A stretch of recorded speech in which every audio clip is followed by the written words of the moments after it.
Hello, everybody, and welcome back to Odin's Movie Blog. I am the critic who is a cynic. How is everyone doing this evening? Hello to the D-Lab community. Hello to the YouTube community. You are all amazing and beautiful people. We got Bruce in the chat. What's going on? Bruce, Tina, and Steph are here. Shane Egan's here as well. We got Laura Ryan Stole My Fan Fiction Story in the chat. Fan Addicts of Film. Mark Lazarth is here. Stream Elements. Aiden Vickery is also here as well. GMonkey76 is here as well. Alex McCarthy says, howdy, Odin. What's going on? Alex McCarthy says, how's it going? I'm just hanging around watching 3 from Hell with the wife. Hope all is well. Well, thank you very much for that. Everything is indeed going very well. Had a very nice, relaxing day today. A little rainy outside, but I like it. I like it when it's rainy. I like it when it's overcast. I was able to spend most of the day with Freya, so it was a very, very nice day. Very nice Saturday. Professional Gun 66 says, hello everyone, Tarantino rocks. Is China upset with the Bruce Lee scene? I imagine that's probably one of the scenes that he was going to have to make some changes to, but there were probably other things too. Keep in mind that for any film to show in China, it has to go through their censors, meaning even if there's a film that is a PG movie, there are likely going to be scenes that are either cut or changed or lines that have to be changed in order for the film to be shown because they control everything. And that's what happens in a communist system, right? And that's the reason why China sucks. And I'm really glad that you have a lot of people now in China that are starting to speak up, speak out, and try and do something about it. I think that it's crazy that in 2019, in a developed country, we still have a communist regime. So I'm hoping that the people can step up and stand out and do something about it. And it looks like that's exactly what they're doing. Basic Observer says, Pax Christi Vobiscum. Thank you very much, good sir. God bless you. God bless you. God bless you. Maverick, what's going on? John Forge is here. How is it going? How is it going? Happy birthday, John Forge. Happy birthday, John Forge. Tucker Bear says, I love Pizza Hut, says Tucker Bear. Oh, we got Tucker in the chat. What's going on, Tucker? How is it going? It is, Pizza Hut is probably one of my least favorite types of pizza. In fact, the wife and I, we got crust today. It's an amazing pizza place up here in Tennessee, and it is absolutely delicious. Slim Hippo is in here as well. Laura says, the weather is awesome here. Your leaves changing yet? Freaking love autumn. I love autumn as well, and it's just starting to change. We just got cool as of about last week, and so, or 2 weeks ago at this point. And so it's finally starting to change a little bit. Probably in the next couple weeks, by the end of October, we'll get some really nice color in here, and I cannot wait. Definitely have to do a lot of vlogs during that time because it's gonna be beautiful. Jay Stowe says, "Gee, Odin, what are we going to do today?" Narf. Gee, Odin, what are we going to do today? Narf. I missed that show. That was such a great show. It really was. Alex McCarthy says, 2 things I know, China sucks and you have a movie blog. Wait, I have a movie blog.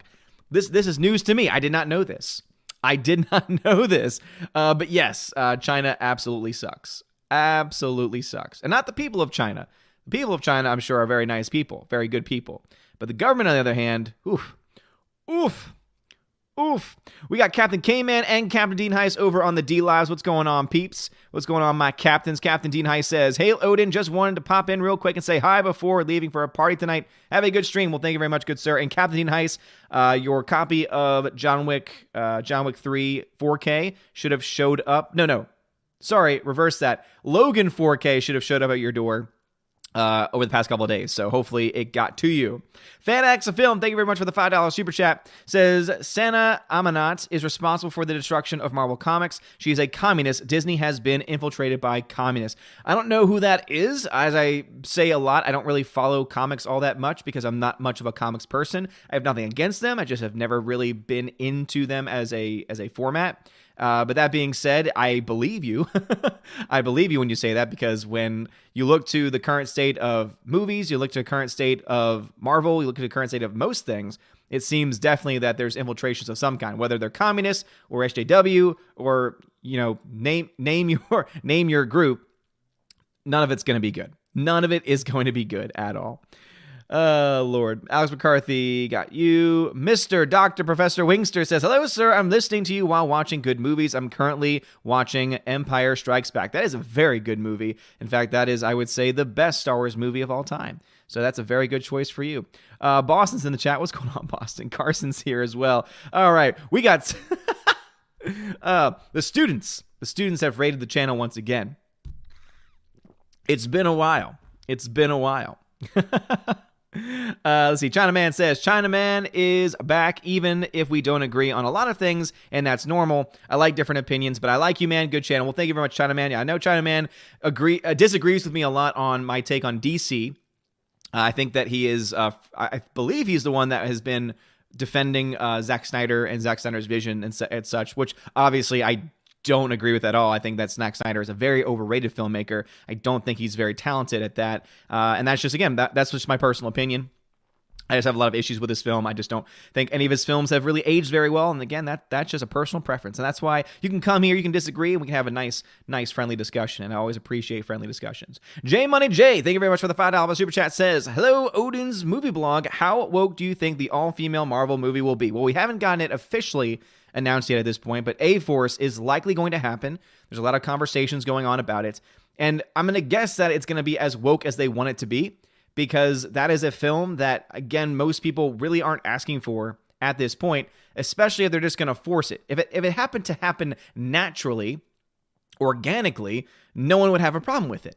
No one has a problem with films that feature all female or mostly female cast, right? No one actually has that issue. The issue comes in when things get forced. The issue comes in when unorganically, not naturally, ideas, personalities, agendas are being pushed down our throats. And that's what's been happening a lot with Star Wars. That is what's happening now with Marvel films, I would say. And A-Force, to me, seems like a very good indication that we will likely get a lot of that. We'll get a lot of agenda-driven stuff in that film. And it's really sad because there are actually some really good people in those movies, right? There are some really talented actresses in those roles. Unfortunately, they're going to be swept up in the agenda, and it's just not going to end up good for any of them. The Hunga Chunga Funga Monkey, thank you very much for the two. I always forget euro or pound, but thank you very much for the super chat nonetheless. He says, hashtag Chuck Fina. Yes, Chuck Fina indeed. Always love the play on words there. And also Drake is 6. Thank you very much for subscribing to the channel. Codename Large says, what would you say if there were 20 of us Xbox watching you? Oh, damn. That would be pretty intense. 20 people, you say. Is that 20 people all at the same place? Is that why there's a bunch of students in right now? There's 20 of you in one location? How are you making that work? Are you supposed to be playing the Xbox together? You can't play 20 people at the same time. What kind of nonsense is this? Let's see. Tina, thank you very much for letting them know how it goes. We got Carson in the chat. Griffin's in the chat. Oh, Lord. Super Anime Gamer says, hey, what is up, my dude? What is going on? How is it going? Jennifer G's in the chat. Bruce says, it's always nice here when the leaves change. Yeah, so Bruce really isn't all that far away from me. He's up in Kentucky, and where Tina is as well. So we'll be getting leaves changing around the same time, which should be quite fun. Quite fun. Papa John's is not the best pizza. If we're talking about fast food pizza, Domino's is the best fast food pizza. Just hands down. Because not only is it the cheapest, like you get the best deals on it, but ever since they introduced that garlic butter crust on their hand tossed, it is delectable. It is beautiful. Aiden Vickery says, cool in the last week. Don't be modest. You have been cool for longer than that. Oh, well, thank you, Aiden Vickery. I wouldn't say so, but I appreciate you saying so. Yeah, weather-wise, it's been cool for the last couple weeks. It's been very, very nice. Tina says, my spidey sense is tingling. Are there students in the stream tonight? Yes, there are. Yes, there are indeed. Laura says, what movie are you looking forward to this fall, if any? Yeah, it seems hard to think about. I would say, what is it? Dr. Sleep is one that I think has a lot of potential behind it. And, oh, my Lord. I want to say there's one other film, Lighthouse. The Lighthouse looks pretty interesting to me. It's one where the trailer intrigued me enough to where I really do want to check it out at some point. And I'm probably forgetting a couple other films. I kind of, in all honesty, I kind of want to see Cats because I've never seen the musical before. I've always had this unexplicable, unexplained hatred of the musical just because of the concept of it alone, and it just always looked creepy to me, and I never understood why someone would go see a musical that is about cats and the lives of cats. Like, that just doesn't make sense to me. I've only ever known one song from it, and that's Memory. So I almost kind of want to see that now, not just because I want to buy a ticket to it before seeing Star Wars, that way my money goes to that Nightmare Fuel Fest, but also because ever since that trailer came out, I can't get it out of my head. There's just something about it. something about it and I can't explain it. Fan Addicts of Film. Fan Addicts of Film, thank you for the $5 super chat, says they will probably purchase seats for A-Force just like Captain Marvel. Just my speculation. Yeah, it's still hard for me to really say that seats were bought and purchased for that movie. I honestly think it comes down to the fact that the film got a lot of promotion behind it, that the film got a much wider and broader a release than it needed to get. But because it got that wide release, it was able to get more people into the seats. But it means that because there were more theaters, less people were in those seats, which is why you had many empty theaters, which is why you had, because there was a big story that came out mostly in Australia. And I remember when this came out, and in Australia, the big concept was, there's these seats, there are entire rows selling out, but no one's sitting there. But then we found out after the fact from people that work at those theaters that is how it always works. That there's the first 2 rows, which are the terrible rows, right, that are always listed as sold out, that are always listed as sold, and they're saved in case it ever sells out, in case they ever get to a sellout situation and they have to unlist them. And having worked at a theater, I know that there were times that we would do something similar to that, where we would sell it out even if there were seats left, because we didn't want to have a situation where maybe one person snuck in or the only seats available are those first 2 rows. And obviously people complain, people want money back, right? And so we ended up always shorting it about 10 seats, where our theater could, let's say, fit 400 people, but we would say it's sold out at 390, right? Which is just, I think, a sensible thing to do for a wide variety of reasons. So I can see why they would do that as well up there as well. But yeah, as I said, I've never found there's enough evidence to suggest that they actually went out and bought seats to Captain Marvel. I've never been able to buy that. I just think that the Disney machine, and the other reason too is that, are you saying they also did that for Lion King, for Aladdin, for Toy Story 4, and for all these other films that have also reached the $1 billion mark? It just seems to me that it's a film that got crap ton of Disney money promotion behind it, got a China release, right? And China is obviously going to provide money for it, whether the film's successful or not, because you know that they're making deals with China, because that's why I love South Park. South Park has called them out recently because of their dealings with China. So yeah, that's where I stand on that issue. Let's see. Tina says, yep, if they're talking about turning in papers, then yes, students always will know that. Always will know that. Bruce says, China sucks. China sucks. It really, really sucks. China sucks. You're right. Absolutely right. That song bodes well and fits very well with that as well. Alrighty here. Let us see. Drake is 6. Thank you very much for the $5 super chat. Says, hey, get a green screen and use Gary's comic book store as the backdrop. You know Gary had a comic book store, Odin, right? That's true. That is true. I really should. Just like with what Mary Mayhem, who has just joined the Geeks and Gamers channel, awesome channel. Go check out Mary. She's fantastic. She has a green screen, and so she put herself into Jeremy's boathouse, or whatever. No, a pool house. Boathouse. Yeah, Jeremy's got a boathouse now, but into his pool house, and it was brilliant of her to do. And for a second, because I didn't see the fuzzy edges where you could see and tell there's a green screen there, I honestly thought, I was like, wait a minute, she found an exact spot that looks the exact same as Jeremy's room. That's kind of weird. And it is interesting how that worked. Alrighty, let's see here. Bruce says, you still have the Bent Marvel Blu-ray. Yes, I do. So last night, in celebration of Jeremy reaching the 200,000 subscriber mark over on the Geeks and Gamers channel, I ended up destroying the Captain Marvel Blu-ray. So I have the remnants of that in the disc here. So let me just go ahead, and I don't want it to fall on the floor because then my dogs will find it, and I don't want my dogs to get injured because of Captain Marvel. So here's the leftover of the Captain Marvel case, and here's the Blu-ray. Oh, piece fell. I got it. Here we go. So here's the remnants of the actual Blu-ray itself. Don't worry though, if you weren't there, it's still up, it's still online, and I do have another copy that I could always destroy down the road. So the plan is I'm going to be mailing off the shards and the shards of that to Jeremy, so that way he can put it next to his 100,000 subscriber plaque that he got from YouTube. It was pretty great. Animation commentator, what's going on, bruv? He says, hello again, Odin. It's been a while. It has been a while. It's great to have you back, good sir. Super says, Santa Amanat also co-created the current version of Miss Marvel. That may be more familiar to you. That is definitely a little bit more. Yes. Okay. I know who you're talking about now, because was she the one that they were pegging to write or to help write one of the stories for the movie or for the TV series? Maybe I'm wrong on that one. I'm not exactly sure. Captain K-Man, thank you very much for the 2 ice cream donation over on DLive. Stray Dog 65, what's going on, Captain K-Man? Stray Dog 65 says, does it cost money to book the theaters? My local small market multiplex has Captain Marvel on 3 of the 9 screens. Wait, Captain Marvel's playing. Captain Marvel? Is that what your CM means? Or am I just getting the wrong movie there? So basically, the way it works is that the studios are not going to pay to have their movies show there, because obviously the studios and theaters already have these contracts with each other.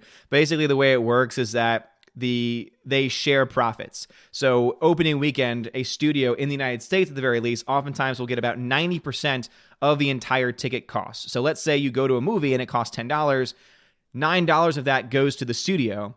$1 of that goes to the theater. That's the reason why popcorn and drinks are so expensive, because theaters don't really make a whole lot of money off of ticket sales. Now, let's say it's a movie that does very well for a long period of time. Well, the contracts are normally for the first couple of weeks, where a studio will get that much money. As the movie is older in release, that means it's more of a liability for that theater, right? Because less people want to see it. It means that they're going to be showing a movie to less people, meaning they'll have empty seats in these various theaters. So that's a liability on the theater's part, which means they're going to get more of that money to compensate for the loss of sales, because no longer having the amount of desire to go see it. So if there's a very successful movie that's out for a long time and does well for weeks on end, the longer a movie's out, the more money that the theater will make from those tickets. But again, keep in mind that the biggest theater sale tickets that you're going to get, the biggest sales rather, that you're going to have at a theater are always going to be the first couple weeks. And that's when the studios are getting 90% of those box office receipts. So the movie theaters themselves don't really make a whole lot of money. That's why they overcharge for things like popcorn and drinks. Fun little fact there.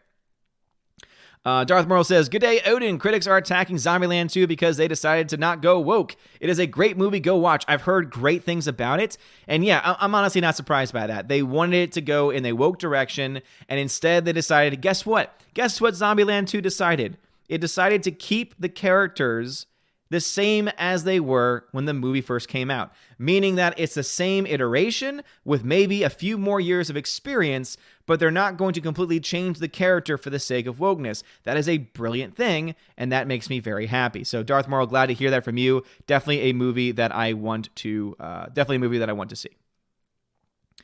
Peter Han says, how come Kristen Stewart is not being cast as Catwoman? Oh, could you imagine? Could you imagine? Codename Lars says, when are you going to go to Cookout? I'm doing the best I can, man. Unfortunately, it's close to the school, and I'm about 15 minutes away, and so it's kind of out of my ways to go there, and it's just timing. It's timing, man. I might have a couple days off where I get to leave towards the end of the day because I might have an off period. I might try and see if I can do it then, but I've just eaten lunch at that point. It's a complicated thing. It's on my list of things to do. You know this. Mr. Dr. Professor Wingster says, Odin, I forgot to mention that I defeated Sigrun and Planiamud, God of War, pro gamer here. That is pro game moves. Chinaman says, no, I didn't defend Zack Snyder. Actually, I defended Birds of Prey.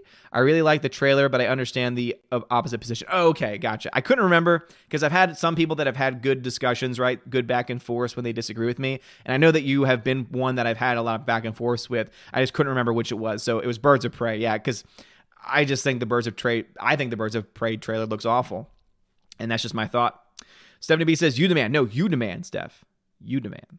John Miller says, my brother was upset yesterday because our mother left town to find us a new place for us in the Twin Cities, and she forgot to get a Hulu gift card. He couldn't watch HBO last night. I'm sorry to hear that.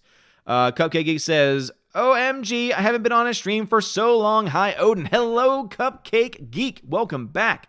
Haven't seen that name in a while. Glad to have you back. Super Anime Gamer says, I'm good, thanks. Deprived myself of sleep for a week because I'm crazy. So spent today chilling watching movies. Just got done La La Land. Thought it was pretty good. You see, I did not like La La Land.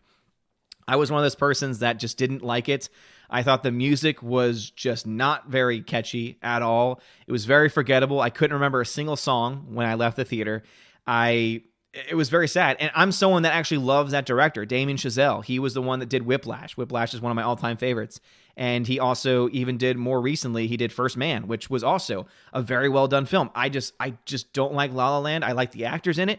I think the performances are very solid, but everything else is it's just a little too rough for me. Just a little too rough around the edges. Laura says, FYI, Southerners call people who come to the mountains to view the fall foliage leaf lookers. Is that true? Well, seeing that I live here now, I would say that I'm probably more than just a foliage leaf looker. But I can understand why people would say that, right? Because people literally, my parents would be considered foliage leaf lookers because they love to drive up during the fall so that they can see the leaves change. Tina says, that garlic butter crust is amazing. You were absolutely right about that. And that is the reason why I will defend Domino's. Laura says, Lighthouse is out here this weekend, but only playing in the city, and I don't go to San Fran. Ew. Yeah, I can understand why you wouldn't go. Yeah, I remember I used to live, even just back in New Orleans, I used to live near a theater that would always get every single independent film. Like, it was never a first run. It was never a New York, LA first run location. But anytime a movie was playing outside of those two cities, it would oftentimes go to my theater that I used to work at down in New Orleans. So being up here has been hard because we don't get a lot of indie films. So there's a lot of films that I would love to see. For example, everyone's talking about this film, Parasite. I think that one was only released in a few theaters, so it still hasn't quite reached out too much. But haven't gotten that one yet, and I know that a lot of people have been talking about it a great deal. So yeah, I'm sad to hear that, but hopefully we'll get Lighthouse pretty soon. I'm pretty sure because of the star caliber in that it will start limited and then eventually become a more wide release. And I am actually looking forward to that one. I'm interested to see the direction they go with that. Mr. Happy Sack, thank you for the $2 super chat, says Zombieland 2 tonight at 9 p.m. That sounds like fun. I hope you enjoy it. Over up on DLAF, Captain Mr. Roy, thank you for the diamond donation and for the 5 ice cream donations. Thank you very much, Captain Mr. Roy. Very generous of you, good sir. And Mr. Roy, Captain Mr. Roy has been a sub now for several months, so thank you very much, Captain Mr. Roy. You're awesome. Death Knight 123 over there says, I think I missed a couple of streams. Sorry about that. Anyways, have you watched What About Bob yet or listened to The Cars? You have missed a few streams, have not listened to The Cars, have not seen What About Bob yet. It's on my list of things to do. But as Bruce knows, because Bruce sends me all these movies, he's making my list so much more harder to tackle. I have started to watch El Camino, which is the movie follow-up to Breaking Bad. Halfway through it, loving it so far. I mean, it's a film I didn't think I ever would need because the ending to Breaking Bad was so perfect. I'm glad we have it now. And I'm only halfway through, so I can't wait to see where it goes from here. But to shout out Bruce, he sent me another film to watch, and that is a film called Zulu, which is a film I've never seen before, but it actually features Michael Caine. And so I'm wondering if this is the movie where he found a ruby the size of a tangerine. I know it's not, but still. Thank you, Bruce, for Zulu. I appreciate that. Yet another movie that I need to watch. Tina says, I was messaging with my nephew yesterday. I told him to tell the family no Fandango or Adam Tickets gift cards. There is nothing of interest out there now. Yeah, for right now, you're absolutely right about that. Laura says, heading to Amazon to look for Cats merch. Mwahaha. Mwahaha. Mwahaha. I bet you are, Laura. We had Darkstar 57. Randy, he actually sent me a while ago at this point. He sent me a Cats t-shirt to wear on Star Wars opening night. I forgot where I put it. It is definitely here with me though. And so that is at least one thing I'll be wearing to the premiere of Star Wars is the Cats shirt that he got me. Because at one point, I had a badass cat shirt. I had one of it was like the psychedelic rainbow cats riding a unicorn. It was one of the greatest things that's ever existed. And I got it because I used to do theme park trips with some friends, and they would always try and create a theme, which I was never into. I'm the kind of person where it's like, I just want to go to the theme park. I don't need all this extra stuff. But they ended up getting me a shirt anyway, and I had to wear it at least once. It was actually a pretty hilarious shirt, though. It's a cat riding a unicorn with it's great. It's wonderful. Hammer says, "Hi Odin, as a fellow collector, I enjoyed your Blu-ray collection update video very much. Long live physical media." Damn right. Love my physical media. Yeah, that video that video is evidence that YouTube really just doesn't care about content creators, because that video had no algorithm power to it at all. And it's just amazing that, we have over 16,000 subscribers right now, which is amazing. And again, I'm so very thankful to every single one of you, especially the ones that watch the live streams and comment every day and watch the videos. But I tell you, it's just amazing to me that you can have 16,000 subscribers, but only 300 people watch a video that's not a current events type. It doesn't make any sense. It just doesn't make any sense to me. And it just shows you that YouTube system is broken. So thank you, Hammer. I appreciate that, because that's definitely it's a video I'm proud of, because I did a lot of work for that, because I did, have to actually I'm not regretting having said that. I had to do so much work. I had to put the movies into my Blu-ray player and actually watch them. So, but it was still something where it was more than what I normally do. Because what I normally do is I come home, I see what news is going on. If there's something that interests me, I pull it up, I hit record, and I give my instant thoughts and reactions. I don't create scripts for better or worse. Some people love it, some people hate it, but it's always going to be pure thought with me, right? It's always going to be pure, unfiltered thought when it comes to the videos that I do normally. And that was like one of the few videos where I actually did a little bit of preparation for it beforehand. So thank you, Hammer. I appreciate that, man. And yes, long live physical media. In fact, there's one great channel, if I can recommend, since you also love physical media, there's a channel called Films at Home. He's at 16,000 subscribers. He is a great YouTuber, great channel. And he does nonstop. Every video is about physical media, and he's the one that I've actually learned a lot from about physical media. He's the one that I learned that information about how they render effects at 2K resolution. The reason why, so for a little history or a little, education. So Blu-rays, right, play at 1080p resolution, or what we could say is 2K resolution. Now the big drive is 4K, which obviously is double the image quality, and also there's HDR, things like that. He goes into details with all the movies that he talks about, all the movies that he reviews. But what he mentioned in several of his reviews, and it's actually helped me a lot, and it's also helped me to dispel, because there's a rumor going around that they're reshooting most of Star Wars Episode 9, which is just, it can't be true. And the reason why is because what is most of Star Wars Episode 9? CGI. Do you know how long it takes for them to render a CGI image? A long time. And what I found out, though, is that most images you see in a movie theater, if it is a heavy CGI movie, is likely going to be at no higher than 2K resolution, even though movie projectors can play 6K, right, resolution, because they have the ability to do so. But the reason why movie theaters, or rather movie studios, only release movies at this 2K, and therefore, even if you get a 4K disc, right, even if you get a 4K movie, if it's a movie like Avengers, where there's a lot of CGI, the image itself actually will only be a 2K quality, even on a 4K disc. They just upscale it. So they make it so where it's a 2K resolution, it is a little bit bigger, right? Because they have to upscale it in that way in order to fit the image on the disc. But it's not true 4K resolution. And the reason why is because it takes so much data and so much time to render effects at any resolution, let alone 4K. So a little nerding out there, but the channel Films at Home is a great YouTube channel. Valks, if y'all could post a link to his channel, he's great.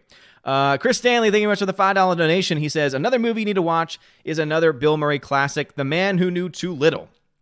Yeah, I've never heard of that one before, The Man Who Knew Too Little. But I'll go ahead and pull up my list. It's been a long time since I've added a movie to the list, and the list is just it keeps growing, and I'm not being very good about it. I'm not doing a good job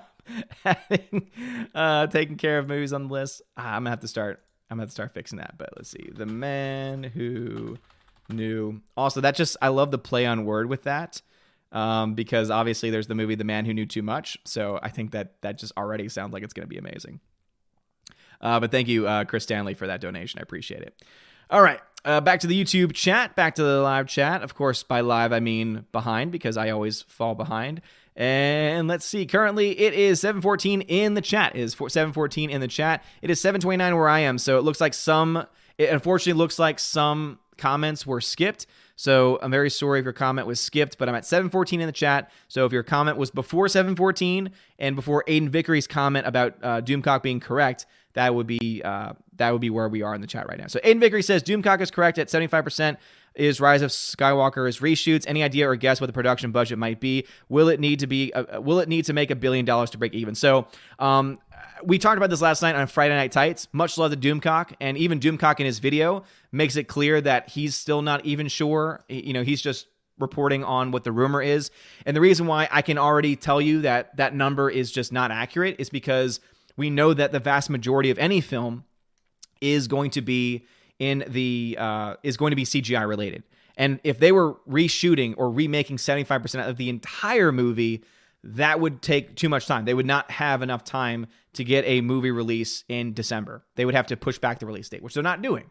So they're probably doing some reshoots. That I do believe, but it would not be 75% of the movie. But even reshoots are not cheap. So I would not be surprised if the production budget for this is roughly around $250 to $300 million. In fact, let me see if we have an early estimate of this, because sometimes this comes out early. So Rise of Skywalker budgets. Let's see if we've got a number yet. Financial information. They may not have released this yet because it is still in the process of filming. And yeah, I'm not finding a number. So yeah, it looks like they are still obviously in post-production at the very least. So we probably won't get a number of how much it costs to make for another month or so. I know that tickets are going on sale. For those that don't know, for those that want to buy their ticket to Rise of Skywalker, those tickets go sale on Monday. So you can buy your ticket to that on Monday. Aren't you excited? And then we're supposedly getting a trailer soon, or apparently as well.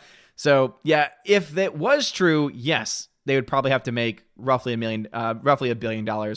However, it's probably not true, at least not fully true. It's a rumor, speculation. They're doing some reshoots. I would imagine their production budget's going to be around $300 million. Take into account marketing, they're probably going to spend close to $500 million on the entire project when you count marketing into it, which means that they even then, before reshoots or before crazy reshoots, they would still need to make over $1 billion to break even, because they only get 60% of the box office receipts. So yeah.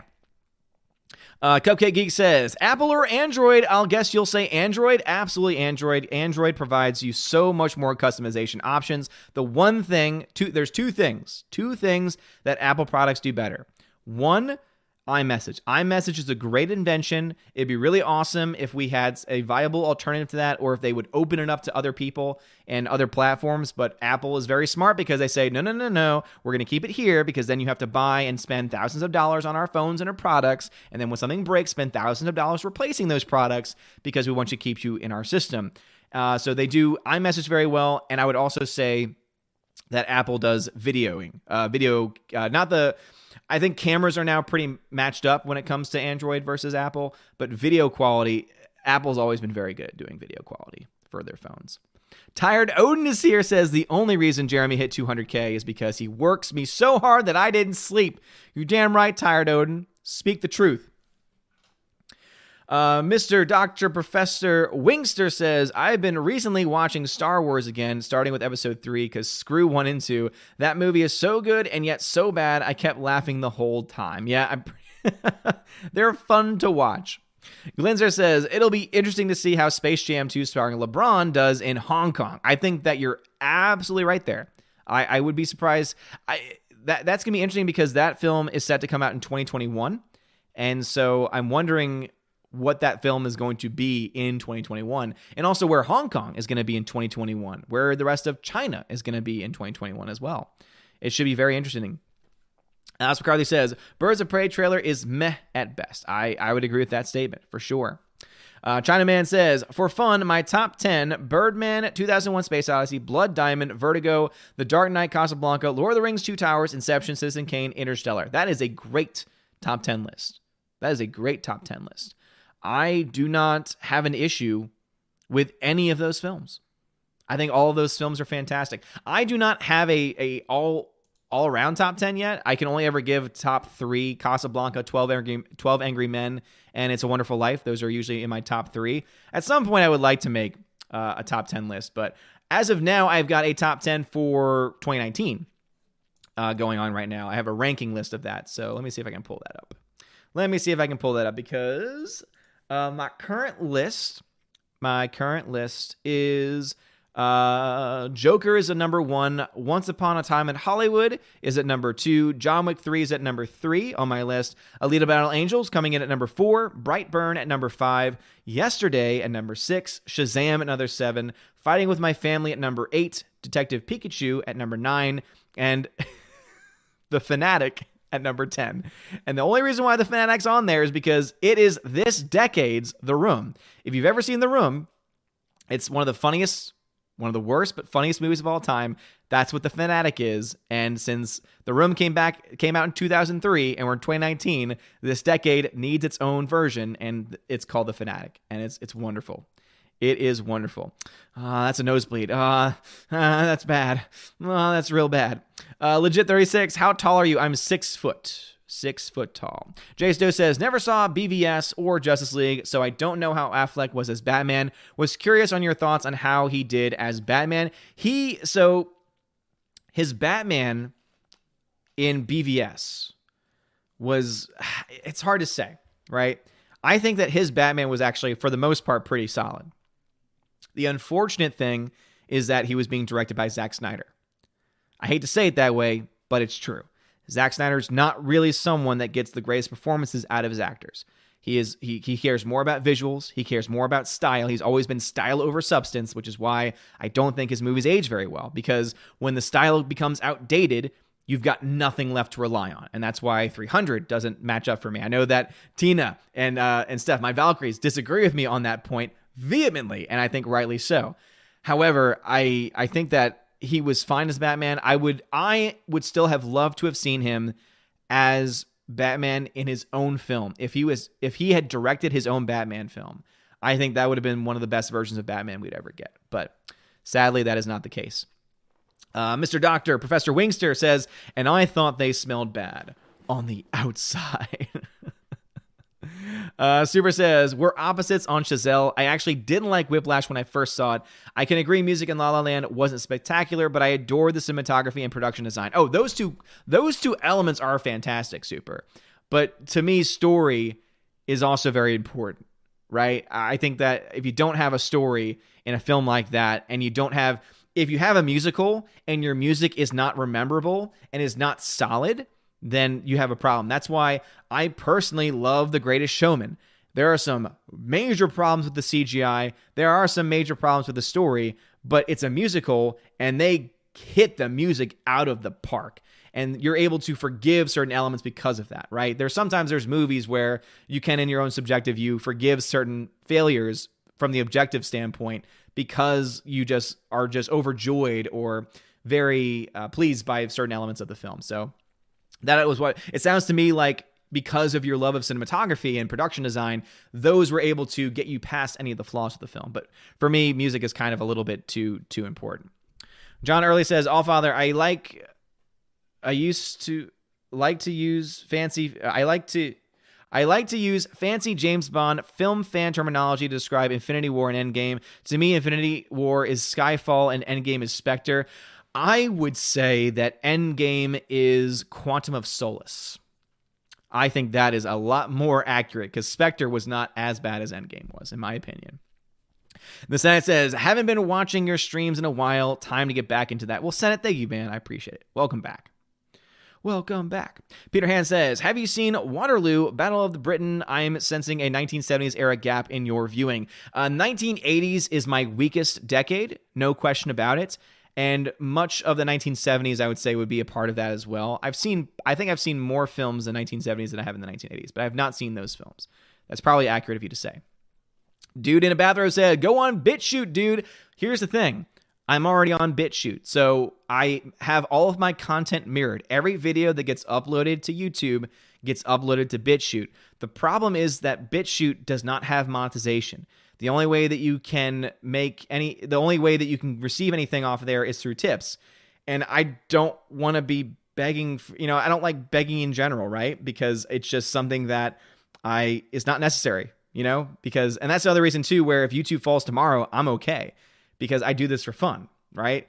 And so for me, it's more of a principle thing, right? That's what it comes down to. YouTube says they're going to do something. YouTube promises something and then they don't deliver.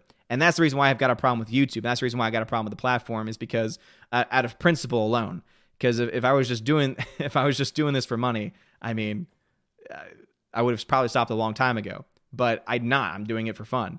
And that's why I'll continue to have fun. But don't worry, I'm on BitChute. You can find my channel on there. Mark Lazar says, the magical Mr. Mystifuls from Cats will get you singing. Will it? Will it, though? Chinaman says, I hear a lot of people call Citizen Kane overrated, but I think it's not. It's truly one of the greatest. Orson Welles did something revolutionary for filmmaking. Thoughts? It is revolutionary, however, it's not. So here's the thing. I think it's overrated. However, it is still one of the greatest films of all time, meaning, objectively speaking, it's a damn near perfect movie.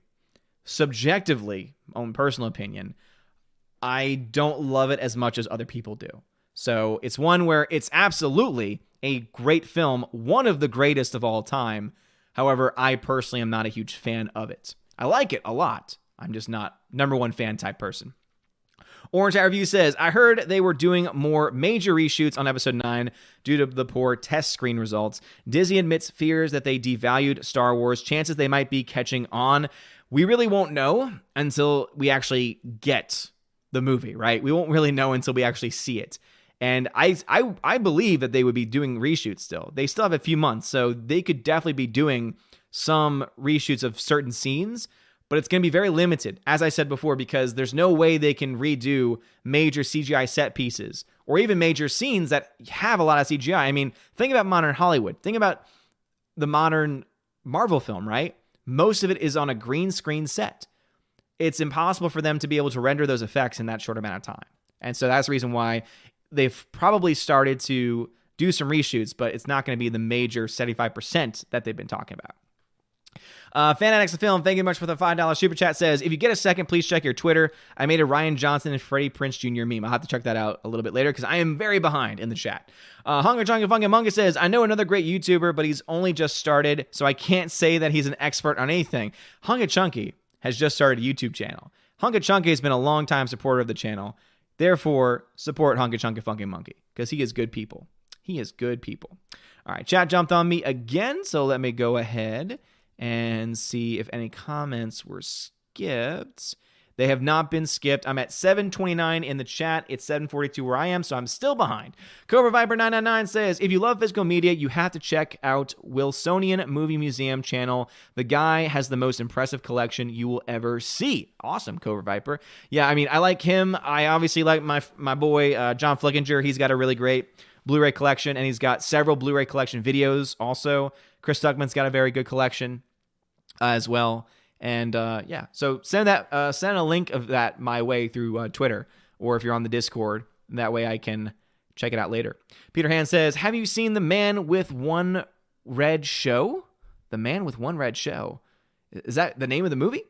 Venom says, that's why it's still useless to buy a 4K TV nowadays. It's not completely useless, though, because there are a lot of movies, though, that are not the crazy superhero films that, have 2K images. Most films coming out, especially, here's the big thing too, 4K is starting to take off, meaning they're starting to release a lot of older films in the 4K format. Now, if you know anything about film, 35mm, 70mm for the IMAX, they have such a quality to them. There's so much information in every single piece of film that you're able to get upwards of 6, 8K even on from that. You could have a digital transfer, a digital image of the 35mm print at up to around 6 or 8K. Right now, all we have is the 4K technology as far as what's being commercially brought about and personally sold. And so now you have these older films that were shot on 35mm. Recently, they released The Shining, for example. And those films are going to look brilliant on a 4K TV because those films are actual true 4K images. Even though it was shot on an actual film reel, because of what we're able to do with our technology nowadays and what we're able to do with our transfers, it actually comes out very, very clean and very, very crisp. So I would say it's actually probably one of the best times to buy a 4K TV because they're so cheap. You can get a 50-inch 4K TV of decent quality for $300-400 now. And beforehand, you had to pay like upwards of $1,000 for a 50-inch TV. Now, they've got these 85-inch OLED screens, and those are the ones that are costing an arm and a leg. But even those, at some point, will go down. So it's actually a really good time, especially if you need a new TV. If you don't need a new TV, well, then obviously don't even worry about it. But if you're in the market for one, it's actually a good time to get it. Tina says, my internet crashed. I was too busy screaming. What channel are we supposed to post? Films at Home. The channel name is Films at Home. Animation Commentator says, I started stocking up on DVDs for all the movies I love. I don't want corporations to tell me what to watch. We need to avoid streaming services as much as possible to make a point. This is a very good, very, very good point, because streaming services will always have movies, take movies away. And now, of course, we're getting to the streaming wars. So you'll have some companies that are probably going to go defunct. There's probably going to be some companies that try to do streaming services and don't succeed. And so they'll have to take movies off or have to raise the prices to access certain films. But if you own the film, you have instant, permanent access to that movie. And so I do love, and that's the reason why many people have been sending me their digital copies, because they are like, I have the physical copy. I don't need the digital copy anymore. And I totally understand that. I like, obviously, digital copies because of the convenience factor. Because obviously I'm still an American in 2019, so there's definitely some laziness that comes into it, right? So, but I also like to collect the physical media too, because let's say the internet shuts down, I can still watch my movies, right? Or let's say that the digital code service, right? Movies Anywhere is the big one now. What happens if that shuts down? What happens if they can't sustain it anymore? Look what happened to Ultraviolet. Ultraviolet got shut down, right? And luckily they were able to give a lot of time for people to transfer their movies. But these things could go away tomorrow, right? YouTube, as I always say, YouTube could go away tomorrow. These online platforms could go away. And so physical media is much more practical than you think, because not only do you save yourself from that, it's better image quality. Because no matter what your Netflix or Hulu subscription says, if you're getting a 4K resolution, you're getting it at a compressed rate, meaning you're not getting the highest quality video, you're not getting the highest quality sound. And the only way you can get that is from physical media. So that's why I'm a Blu-ray, and now getting into the 4K collectors as well. John Early says, the list, what are you? Captain America from the Winter Soldier film, All Father? That's definitely how it comes across. I like to look at myself more as a Chris Jericho character, though. Bruce says, at least you're making a list. Too bad you're not very good at watching what's on it. That's true. At least the list is being made. At least the process of the list is happening. Oh, man.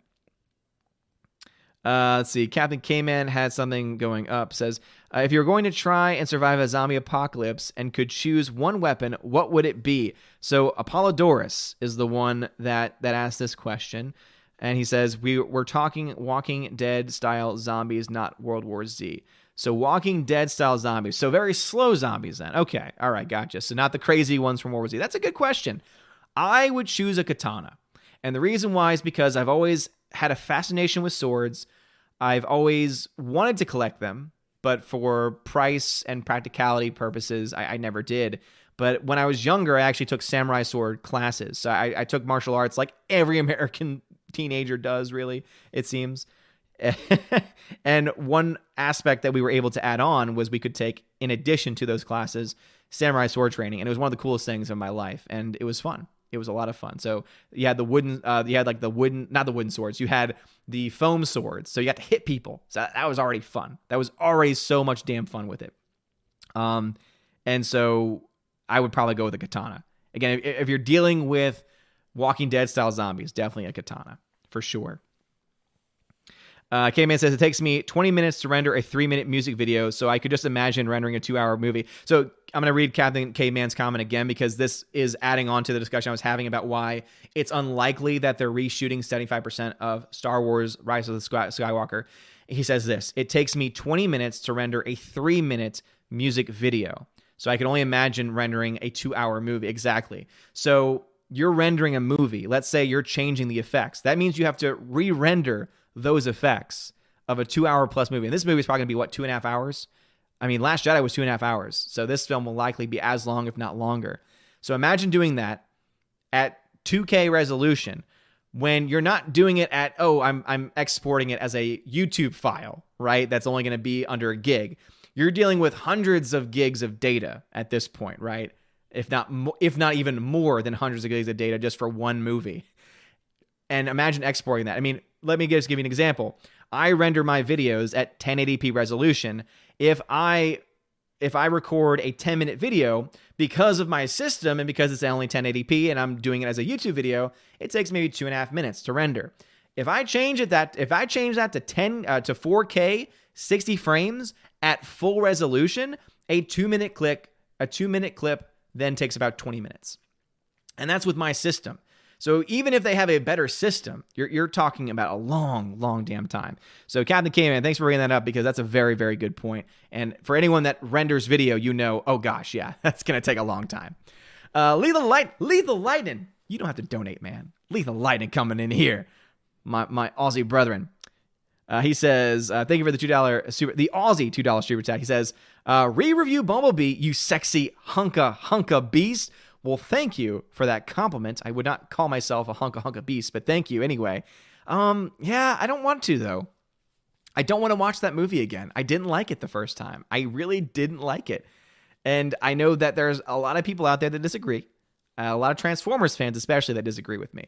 But I was not a fan. I thought the story and the writing sucked. And there's a whole list of movies that I need to watch, including, as I said before, this movie that Bruce sent me. So, and all the movies that Bruce has sent me, and also the movies that have been sent to me by MVD and Arrow and all these other places. So, yeah, Bumblebee is going to be the last thing I watch. No offense. Chinaman, already got your list, man. Dory the Hobbit says, your predictions on Zombieland trilogy. I hope they don't make a trilogy. I hope it's 2 and then they finish. They don't need to make any more. Animation Commentator says, I wish Steven Spielberg had been able to do his version of Cats. It would have been a 2D with Amblin Studios. Yeah, but you know what? Ever since Steven Spielberg's been doing more modern films, especially films like Ready Player One, I don't really want to see much of his films anymore, to be honest. He's got to really bring me back. Ready Player One really brought me down on him. Shane Egan says, in my school history book, it says Chinese leaders learned the lessons of the past on Mao Zedong, even though Mao's worshipped like a effing god in China nowadays. Yeah, it is interesting, right? How history books just still, in so many ways, get it wrong. It's like, did they really learn? Peter Hand says, my top 5 movies, Howard the Duck, Wing Commander, Cutthroat Island, Weekend at Bernie's, 2, and Dunkirk. Interesting. Tina says, got email alerts from AMC Fandango that the tickets to something called Rise of Something go on sale Monday. I don't know. I deleted the email. I have Publishers Clearinghouse to win. Yes, Tina. Yeah, I got the same. I got the AMC because I have the AMC app. I got the alert from them that it was going down. John Early says, I love you 3000 All Father. Well, thank you, man. I appreciate that. I love you too. Mr. Dr. Professor Wingster says, theoretically, if the Joker had a China release, do you think it would surpass The Last Jedi? Yes. Yes, I do. Because especially with the type of content and story that movie tells, it absolutely would. Because that's a film that a lot of the younger Chinese audiences would go to see. Because they would look at that and say, hey, things are pretty crappy here too. We should probably do something because we live in a communist society and we should probably do something about that. Which is probably the reason why the China censors are like, hell no, we can't let this film be watched by our people. They can't know how bad it really is. They can't know that they can do something about it. Chinaman says, I think people misinterpreted Martin Scorsese. I think he meant Marvel films aren't cinematic. They are no art in their craft, but people took it too far and criticized Marty. Oh, yeah. I think that he was definitely misunderstood because it really comes down to how you define cinema. He's not saying it's not a movie. Clearly, it's a movie. He even says, I respect what they do because I think it takes a lot of work to do what they do. By cinema to him, remember that he's a film auteur, right? He is a cinema god, a cinema legend. For him, cinema means art. I think you're right about that. And we could easily say art is subjective and, so are the Marvel films. They're art too. But there's different kinds of art, right? There's Rembrandt. There's Da Vinci, right? There's clear classic art, like actual artists. And then you got this modern day art, right? Now you got this modern day, you have to look for the symbolism. And it's like a picture of a duck. And it's considered art because, it means the duck represents the oppression of the patriarchy in society. And you hear this crap and you're like, that's not art. And obviously art is still subjective, right? However, in the case of movies, just like in the case of art, there's some clear cases where one is obviously better than the other. I don't think anyone that even would admit that the duck is art would say that it's better in any way than Da Vinci or Rembrandt or any of the old school classic artists, right? I think that we can all at least come together on this one. Oh, man, oh, man, oh, man. Let us see. Stray Dog 65 says, why they doing all of these remakes, reboots? Because they're out of ideas, Stray Dog. They're out of ideas. They have no ideas anymore, and so they would much rather take the easy way out. And that's why there was a great quote from Francis Ford Coppola. Francis Ford Coppola, who made The Godfather and Godfather Part 2. And he was speaking at a conference recently where he said his movie would not have been made today because they would not have taken a risk on it. Because what the studios see nowadays is, what the studios ask nowadays is, can we make mega profits off of this? But even more so, can we turn this into a franchise? That is the mindset of Hollywood. Is this something we can turn into a franchise? And if it's not, they likely will not put the money into the project. We have the exceptions, right? We definitely have the exceptions to that rule, but most studios, especially giant studios like Disney, care only about creating new franchises or continuing old ones or even rebooting old ones, right? And that's why you see most of it, because it's cheap to do. You don't have to pay writers. You don't have to pay for someone's idea, right? You can just say, oh, we're just going to use and regurgitate and recycle old ideas, old concepts for nothing. And so it just comes down to laziness at this point in time. Mr. Dr. Professor Wingster says, to all the students in the chat, remember the kids, communism is bad. Communism is bad, okay? I do have a few people to shout out who've given some super chats, though. So Lila Leiden, thank you for the Australian $2 super chat again. He says, oh, you are a sexy hunka beast. I Googled it. Well, thank you. Thank you, Lila Lightning. I appreciate that, man. I love my boy Lethal. Go subscribe to him. He's a good guy. He's good people. He's good people. If you care about Star Wars EU knowledge, he is one of the greatest persons to ask about that. Also, he is big into DC. Thomas Gilkey, thank you for the $2 super chat, says, thank you for everything you do. Well, Thomas Gilkey, thank you, man. Thank you. Seriously, I really do appreciate that. Thanks for your support. Sammy B says, need to hail Odin? Do this. Exactly. If you have a comment or question in the YouTube chat, just put Odin question, all one word. It pops up orange on my screen, and it lets me know you're trying to get my attention. I do that because we usually have between 50 and 100 people. Sometimes it gets crazier than that, but that's about the average. And sometimes it's hard because I try and read every single question and every single comment that wants to be read. I don't only make you super chat to be heard, right? That's one of the things that I try and pride myself on with this channel, is that we try and give everyone a voice. You know, that's the very least that I can do for your support. If you're whether, and to me, it's your time is as precious as your money. And that's what I want to try and always get out here when talking about this and when having these chats. So if you want to get my attention on YouTube, Odin question, all one word. If you want to get my attention over on the D Live, then just put @Odin at the beginning of your comment. Let's see. Animation Commentator says, this is the first time I'm hearing of Space Jam 2. Do you know if the Looney Tune characters are going to be 2D? It's still very early. Obviously, the film comes out in 2021, so it's still very early in its production, so I'm not exactly sure on that.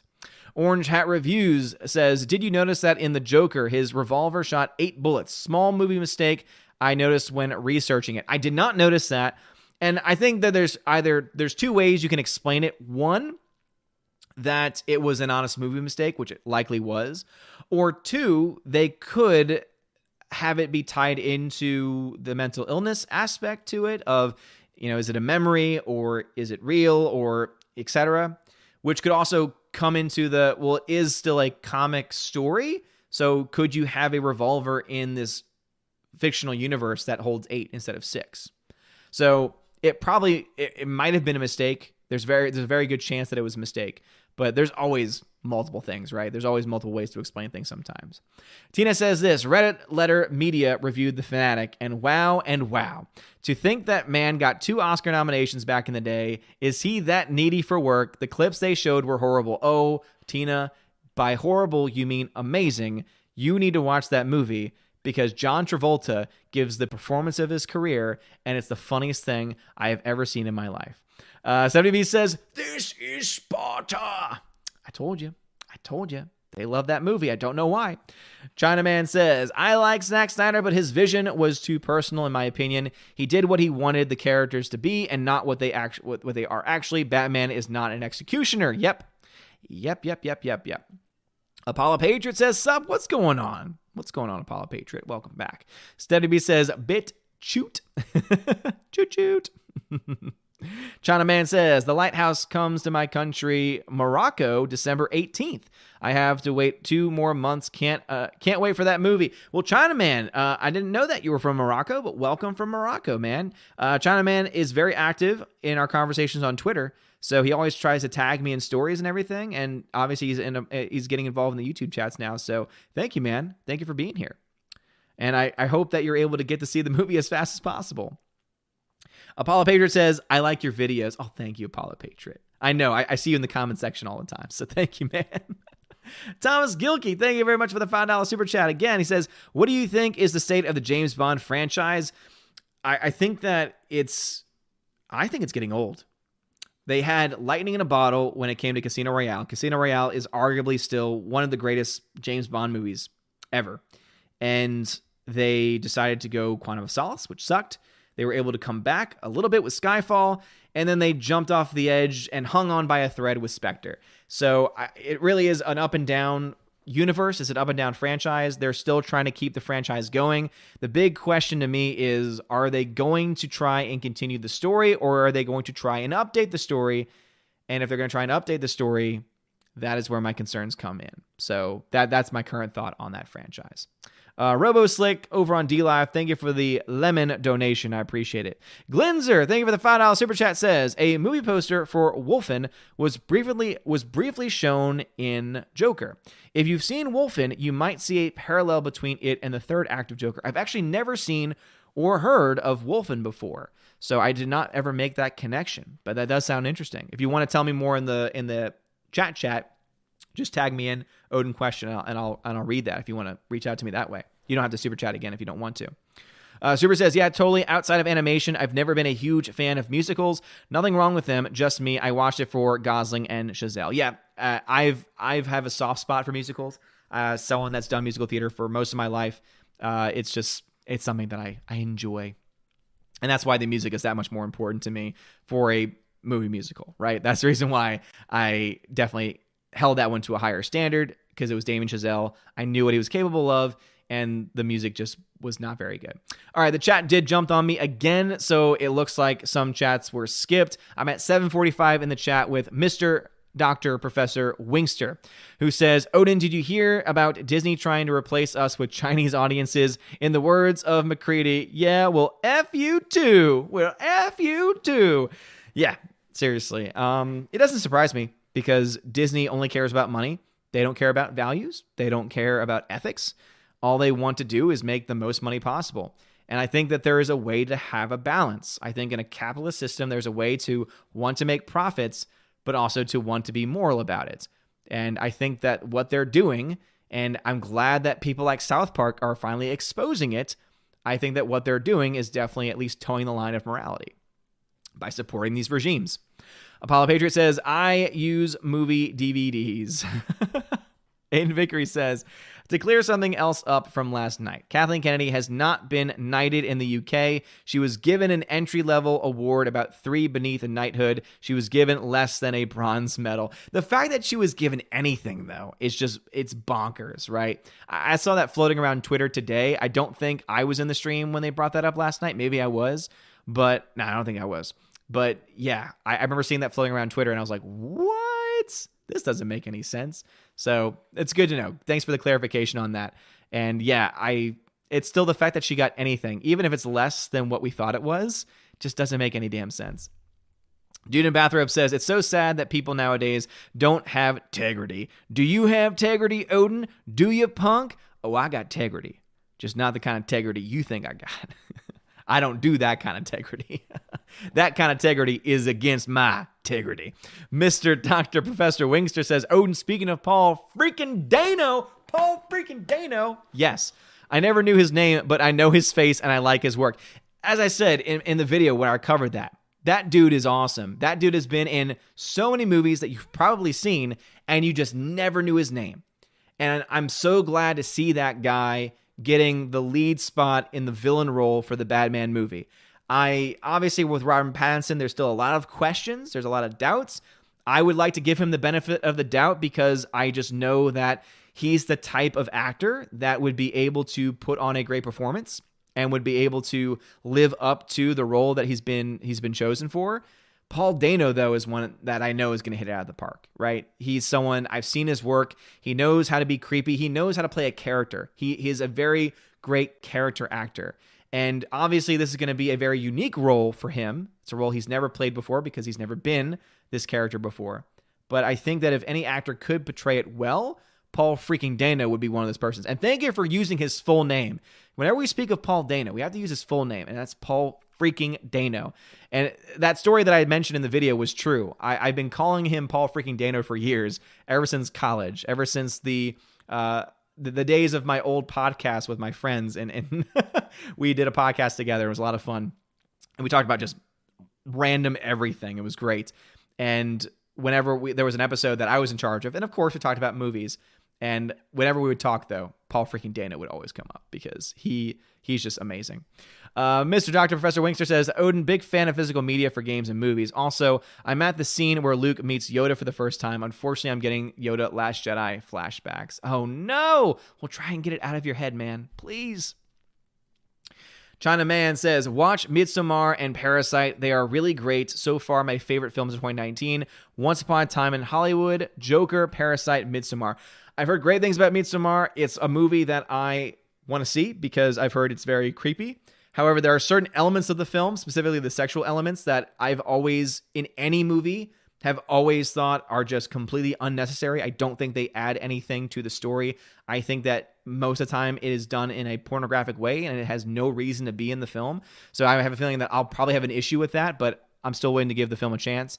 And then Parasite, yeah, I hear the name a lot, but obviously it has not been a wide release yet. Alice McCarthy says, you know what happens, Odin, when you don't want the movies on the list I named? You know what happens?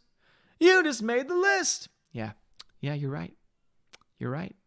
Venom Broly says, I have a katana against zombie. I would pick any medieval sword rather than katana. Medieval broadsword would also be good. That would also be good. The reason why I chose katana is because it would be much easier to helm.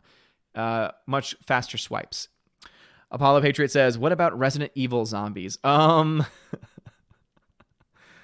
Tommy gun. Dude Bathrobe says, Odin wants to be a samurai. That's cultural appropriation. Yeah. Super Anime Gamer says, also, lastly found a part of IMDb TV on Amazon. La La Land, Drive, Apocalypse Now, Shutter Island, and The Professional are all up for free with ads. Go forth, my fellow film buffs. Will follow the way. Super Anime Gamer, he knows the way. He knows the way to free movies, my friends. Yeah. IMDb, I know, has gotten into the service a little bit, so that's not surprising that they've got some movies available. Let's see. Stray Dog 65 says, oh, thank you very much for the diamond donation. Says, loved Alita, and we'll be seeing Joker too. Well, Stray Dog 65, Alita Battle Angel, one of the best films of the year. It's in my top 5, and Joker is my number 1 film of the year at this point. So definitely go see it. It's fantastic. Captain Mr. Roy says, The Fanatic was directed and co-written by Fred Durst. I now have to see this movie. Yeah, I should have mentioned that. I should have led with that. So The Fanatic is a movie that stars... oh, my Lord. Justin Kerber, thanks for subscribing to the channel. So it stars John Travolta. And that should already be enough. But if that wasn't enough for you, it is indeed directed and written by Fred Durst. If you don't know who Fred Durst is, you've probably heard of this little band called Limp Bizkit. And there's a certain album of Limp Bizkit There's many albums, but there's one in particular that's called The Chocolate Starfish and the Hot Dog Flavored Water. And it is one of the funniest albums, one of the greatest albums that have ever existed in rock and roll music. And if you don't know what I'm talking about yet still, do yourself a favor and make sure you have your earmuffs ready because it has some very inappropriate language in it. But look up the song Hot Dog by Limp Bizkit. Let me just put it this way. They say the F-bomb at least 46 times. Yeah. The version of that disc, of that CD I had when I was younger was the edited version. And so you can imagine a song that is mostly the F word edited out is hysterical. But yeah, that dude directed The Fanatic, and The Fanatic is wonderful. It is so wonderful. Bruce says, Transformers started good and then blah. Ben V says, what do you think we'll see in the Rise of Soy Walker trailer on Monday? It's allegedly coming out Monday, so I don't know exactly. I'm assuming that it will, seeing that they've now announced the ticket sales for Monday. It seems likely that a trailer will also coincide with it. I don't think we're seeing anything new. However, I would not be surprised if they throw in a new element that has not yet been revealed, because they want to raise interest. They want people to buy tickets. They want it to be the highest grossing pre-sales of all time, which is why they're releasing it this early, right? They're the pre-sale starting in October when the film comes out, mid-late December. Is insane. It's not unheard of, but it's still insane for a film that has almost no hype around it. So do not be surprised if Disney decides to throw in some random scenes or random characters that could, for all we know, be brand new because they're trying to get clicks, they're trying to get audiences to go see the movie. So I don't think we're going to see anything new personally, but I would also not be surprised if they try to add in some stuff to try and bolster their opening day ticket sales, because trust me, they are Disney, they are all ego. They want this film to have the most pre-sales of all time. They want this to be the highest first day sales of all time. I don't think they're going to get there, even if they've got something amazing in that trailer. Captain K-Man, thank you for the 2 lemon donation. I appreciate you very much. Mark Krell says, Bumblebee was mostly exactly like my very first Transformers comic book, but I think I remember it being a dude buying him from the dealer, but the rest I kind of remembered. Yeah, I as someone, again, that was never a comics person, that was not a Transformers original series person, I saw it just as a general movie, having seen just a couple of the Michael Bay Transformers movies, and it was better than those films, but the writing was just not good. The writing was just very, very rough. Mr. Dr. Professor Wingster says, Odin Martin Scorsese is some guy who said some things. Soul Assassin says, you say art, I say, where are the dinosaur bones at? Damn right. Linzer says, for the Shang-Chi movie, will Disney bow so hard that they get stuck in the position? Yes, absolutely. And I think that film might actually, there's a chance that film might bomb. If the current political state in Hong Kong continues for a long time, which it seems like it's not slowing down all that much, if that eventually breaks into mainland China, and if Shang-Chi is an American movie company, Disney, that's trying to kowtow to the Chinese government, Disney can become public enemy number 1 in China, or public enemy number 2 under the Chinese government in China. So you could actually see a huge backfire on that if they go too hard trying to appease the Chinese government, because everything's now becoming a lot more transparent.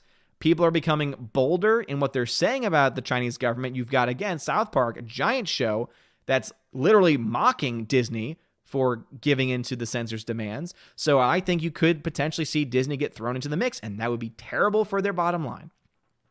John Early says, for Martin Scorsese, Alfred Hitchcock's Vertigo is art. Most Marvel films are not. Even Sam Raimi's Spider-Man 2, I assume. Super Anime Gamer says, speaking of Scorsese's MCU comments, did you see how Robert Downey Jr. responded? Howard Stern asked him about it, and he handled it like a boss. Wouldn't say he was right or wrong, but valid. No, I haven't seen his, but Robert Downey Jr. tends to be a solid guy in general, so I wouldn't be surprised if he was at least respectful with his comments, unlike some of the other people that have said other things. Tech Guy, thank you very much for the $2 super chat, says, Robert Pattinson said Batman is not a hero. Wow. I almost did a video on that story, Tech Guy. However, you have to read the rest of his quote. You have to read the rest of his quote because it provides a little bit more context, but also keep in mind, Robert Pattinson's been saying weird things for a long time. So I would take what he says with a giant grain of salt. I would not get offended by what he says in that interview. I would go back, read the entire quote in its completion, and also I would look up other weird things he's said in the past, and that should hopefully alleviate any concerns you might have. China Man says, I gave you top 10. Here's my favorite F between... Well, here's my favorite F between 10 and 20. Okay, so your favorite films, 10 and 10 to 20. Says Lord of the Rings 3, Shawshank, Zodiac, Lord of the Rings 1, Spirited Away, Batman Begins, There Will Be Blood, Inglourious Basterds, I, Tonya, It's a Wonderful Life. I'm assuming you meant It's a Wonderful Life, not It's a Wonderful Time. I, Tonya is in your list. That's interesting. It's a good movie. It's a solid movie. I wouldn't put it in my top 20, though. That's one film I would disagree on. Lorenzo, who says, funny how a lot of video games might as well be 10-star films with their writing. Hollywood could learn a thing or two from them. Yeah, especially really well done games that they take time to really craft. Absolutely. Laura says, do you have or collect any movie swords? There are some really cool ones out there. I've always wanted to, but it's always been a price and practicality thing that have kept me from it. The Lord of the Rings swords and rings were ones I always wanted to dive into. See, Crazy Eyed Jedi says, Flash Gordon still happening? It's been delayed last time I heard because of other projects that have been coming up. Mr. Dr. Professor Wingster, Odin Space Jam 2 will have LeBron working with the Chinese to save the planet. Yes. Yes. Liquid Plastic says, with the news of the new Evil Dead movie, do you have any hopes for the new movie? So I like Evil Dead 2 and Army of Darkness. I've never been a fan of Evil Dead 1, and I never saw the remake. So I think that it could be good because I heard great things about the remake. They already did a remake of Evil Dead, and I heard great things about it. So if they're doing this as an Evil Dead 2 remake, it could be good. I think that especially if they try and go for a shot-for-shot remake of an Evil Dead 2, that'll get a lot of criticism and a lot of comparisons to the original, which are, obviously it's a really hilarious movie. But yeah, it could be hit or miss. But I heard they had success with the first remake they did. Tina says, I have collected revolvers with 8 chambers, so maybe. Okay, so Tina worked in law enforcement for a while, so she says that she has collected revolvers with 8 chambers in it, so it's definitely a possibility. As I said, it's likely a mistake, but it sounds to me like you might be able to still explain it away. Jay Stowe says, hearing that about Space Jam, I don't know. I think that I should be one and done, even if it is many years later or two. Yeah, especially with the way they're going to do the effects. They're not going to be able to get the effects to look the same. And the effects, even now in 2019, for Space Jam 1 still work for what they are. It still works for the movie that it is. And it's not a great movie. It's just a fun, entertaining, nostalgic film at this point. So there's no reason to remake it. There's no reason to make a sequel. And I really do think that it's going to be awful. You had me at LeBron James when I was like, no, thanks. Let's see. Death Knight 123 says, I gotta go. I'll try not to miss any more streams in the future. Well, thank you, Death Knight. I appreciate it. Hope you're doing just fine. Tina says, life is too short for me to watch Fanatic. I'd rather watch The Room again because it's brilliant. Well, again, if you think The Room is brilliant, that's what The Fanatic is. So if you want to have 2 films in your life that you can go to and say these are brilliant films, add The Fanatic to your list. Animation Commentator says, I was wondering if you and your followers have heard of Justin Murphy. He's making a gritty 2D animation called Dogtown. It's supposed to be a mix between Hunger Games and Watership Down. I've never heard of any of those things. Linzer says, Wolfen is a horror movie from 1981 that concerns a pack of wolves who are taking back the city through violence. Damn. Wow. Bruce says, speaking of 1980s, on the 2-hour round trio to our granddaughter's birthday, we jammed to 107.7 The Shark, 70s and 80s. They even played the long version of Bohemian Rhapsody. That sounds like a damn good time to me. Ben V says, what did you think about The Greatest Showman? P.S. I love musical theater. I loved it. I loved it. The music is what got me through that movie. It's not perfect. The effects are cringeworthy at times. However, especially when the song with Zendaya, it's just the effects just don't look very good for that scene. But the music is fantastic, and I love the music. In fact, I was listening to a song from that musical today because it's just that good. And it's interesting because speaking of that musical and La La Land, it was written by the same people. The same people that wrote the music for La La Land wrote the music for Greatest Showman. And isn't it interesting that The Greatest Showman has some of the most memorable songs in it, and La La Land has no memorable songs in it? It's just, it's amazing. It's amazing what can happen when people are being controlled behind the scenes. Mr. Dr. Professor Wingster says, Odin, really? I didn't know women could get awards for getting men their coffee. Boom! That's pretty harsh. Tina says, I was laughing when you called Disney's tactics similar to China because Clownfish TV called their tactics Gestapo, like with their cover-ups. What's rolling? Walt is rolling in his grave. Yeah, absolutely.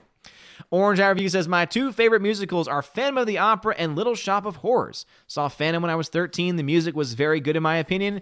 It pulled you in. A great story too. Yeah, Phantom is a musical, not the movie necessarily, but the musical is one that most people, even non-musical theater people, tend to like because it's just, again, very, very powerful. But yes, I would agree with Little Shop of Horrors is also a great musical too. It's interesting how different the movie is from the musical. The musical has a dark ending, and it tested poorly. So the original ending of Little Shop of Horrors actually has Audrey 2 winning, eating Audrey, eating Seymour, as Seymour tries to kill the monster, and then all the plants take over the world. And the test screenings they had for the movie, everyone was like, oh, no, because no one likes that down ending. And so they decided to change the ending of the movie to a happier ending where they end up together. I don't really want to say spoiler warning because that movie came out, 40 years ago about.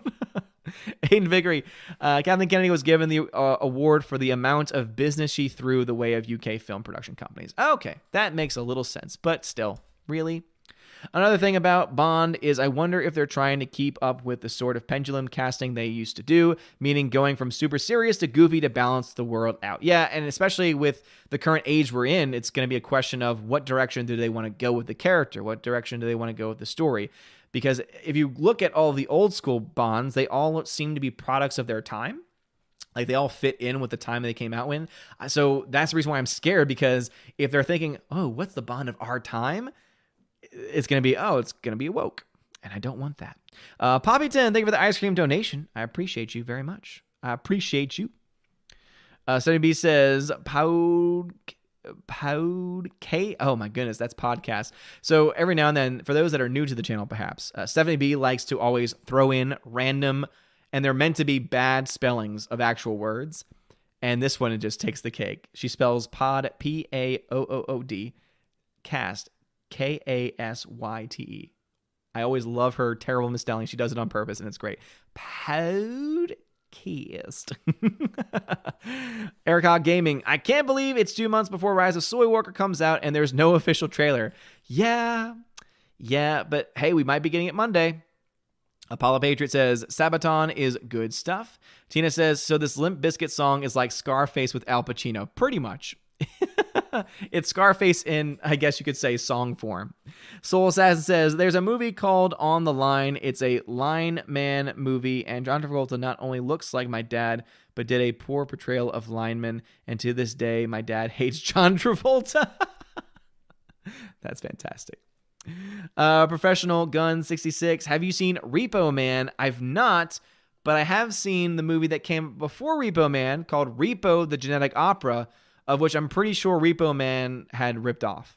I could be wrong on that. But Super says, after seeing his indie work, I like Pattinson a lot. Just don't think he has the charisma to be Batman, and some of his quotes I've seen in passing makes me think he doesn't get Batman. Yeah, he probably doesn't get it. He probably doesn't, but he is still a great actor, and so as long as the director and writers understand Batman, they will get a good performance out of him for that character. So I still think he's got some I think he has a lot of potential. Mr. Dr. Professor Wingster says, Odin, now I know you be loving that. Now I know y'all be loving this right here. Limp Bizkit is right here. People in the house, put the hands in the air, because if you don't care, then we don't care. Yeah. Ladies and gentlemen, introducing the chocolate starfish and the hot dog flavored water. Oh man, that brings me back. Apollo Patriot, you think SJWs will call the waffles racist? Yes, that's why we should get pancakes instead. Will Gentry says, there is something I'd been planning all week to ask you, but I can't remember for the life of me what it is. So instead, I'll just say hello. Well, hello, Will.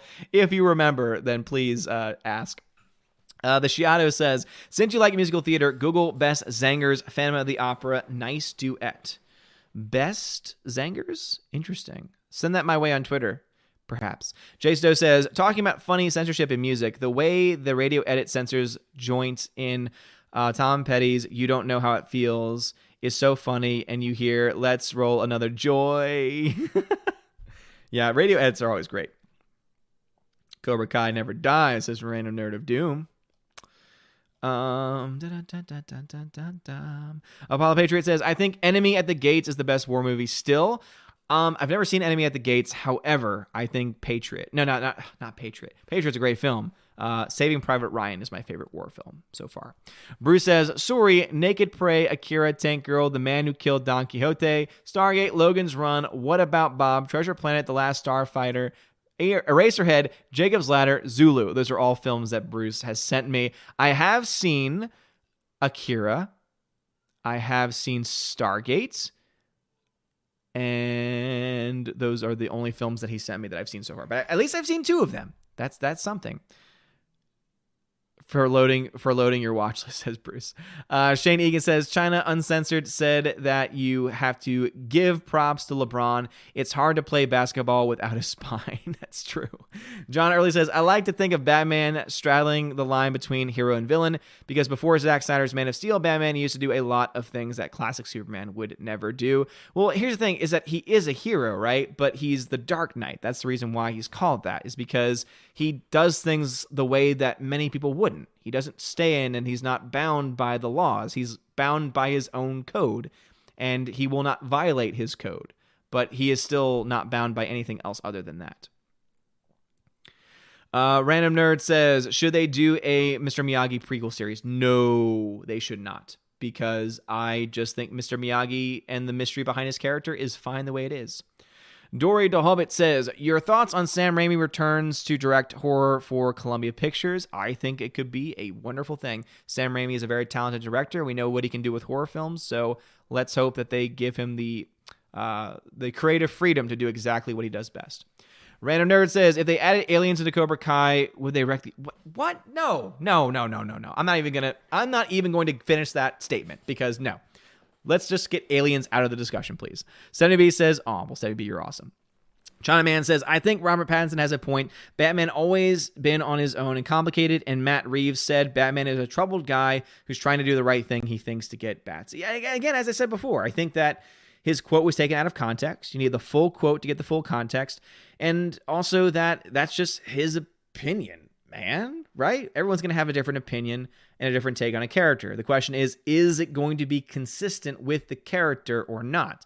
A lot of people had the same criticisms before Joker came out. A lot of people have been brought to the light. Some people still are very critical, and they're every right to be critical because it's not like the comic character that they know and love. It's not exactly like the comic character they know and love. I think that there's enough of Joker in Joker to justify the movie as being a legitimate film and a legitimate story about the origins of the Joker. But hey, we shall see. Let's see. China. All right.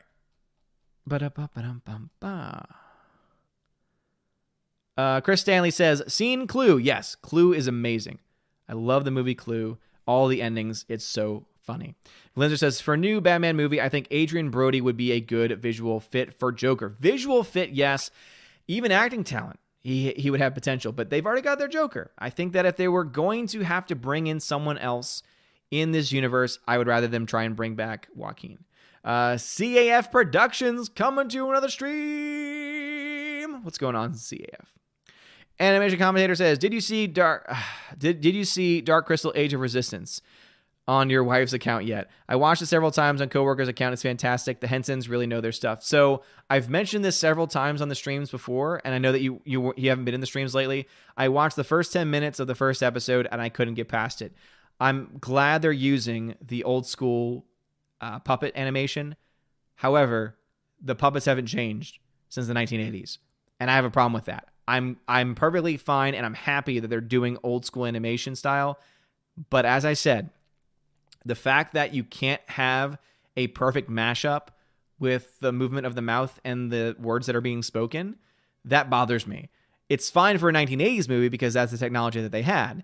But the fact that we're in 2019 now and you're using the same technology with no updates to it, right? Because you can have old school technology, but you can do it better. Like, for example, they're still doing claymation. They're still doing stop motion, but guess what's gotten better? The camera work, right? They can now do it in less time. They can now mass produce because of 3D printing all of these things, and they can just, again, they can do it better, even though it's the same technology. That's what I wanted out of this series. And so I might go back to it. I haven't decided yet.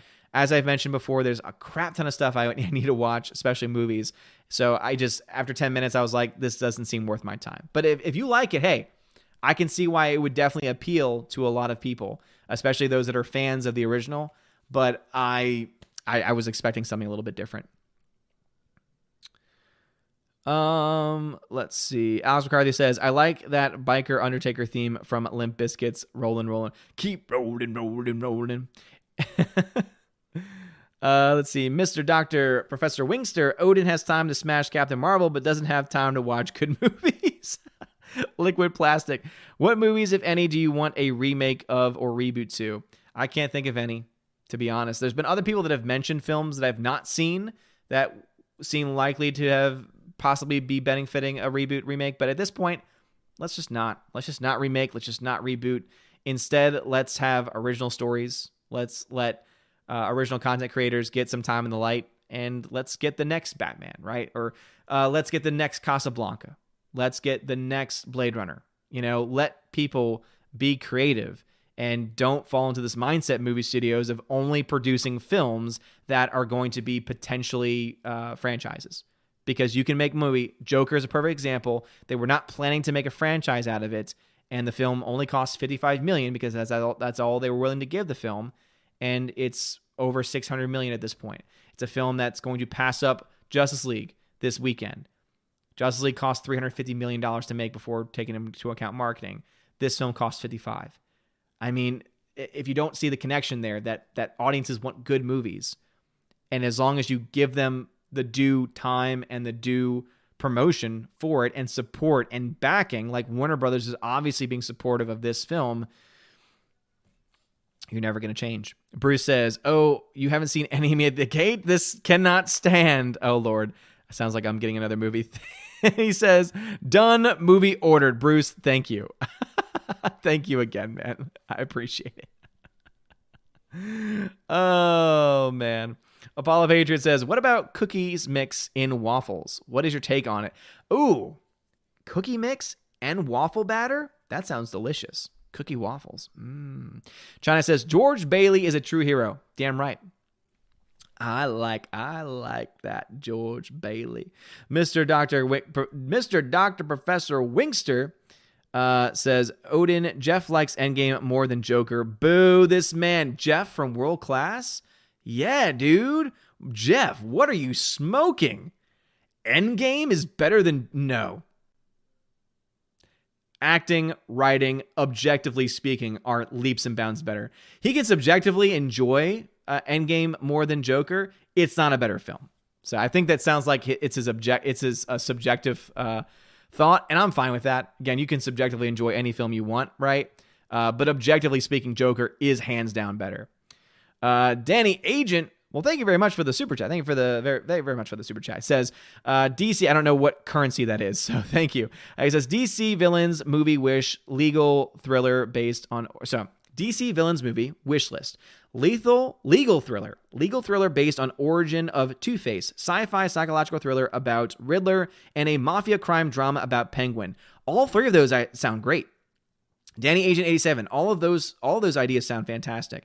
And that's what I'm hoping the direction they go in, to be honest. I think that because of the success of Joker, they'll be able to make the Batman the detective movie that they were planning on making it. I think that's what the original plan was. So that's going to happen. Now I think that you do open up the possibility of them making a standalone Riddler movie. You have the potential. And also, if the Batman is successful, and if Paul freaking Dano is as good as I think he's going to be, you could have a spinoff where you say, we're going to take this actor, this character, and make his own solo movie, right? then you're not making franchises. Then you're just making individually good films that can take place in the same universe without crossover, right? Or without a direct crossover. I think that's the future. So Danny Agent, thank you very much, man. Sammy says, flames on the side of my face. Yes. John Early says, fun fact about Frank Capra's It's a Wonderful Life. There was a gender swap made for TV remake called It Happened One Christmas, and George Bailey and Mary Hatch switched places. That's stupid. Oh, why? I feel like Nancy Kerrigan. Why? Oh, that's awful. Apollo Patriot says, you like the war movie Band of Brothers? That's a show, right? I believe that's a show. I own it. I've never seen it, but I do own it. Dilligaff, thank you for the $10 super chat. Thank you very much, man. He says, top 3 movies that were one objective mistake from being a perfect film. Oh gosh, that's such a specific question. Oh man. I guess I have to think about, I guess that means my own subjective list of movies that are objectively good. There is no such thing as an objectively perfect movie because every film is going to have a editing mistake, a visual error. Old school movies will have a lot of audio issues, audio errors, right? So it's really hard. It's a hard question to answer. So I'd have to go with my own list of movies that I think are the best. So 12 Angry Men.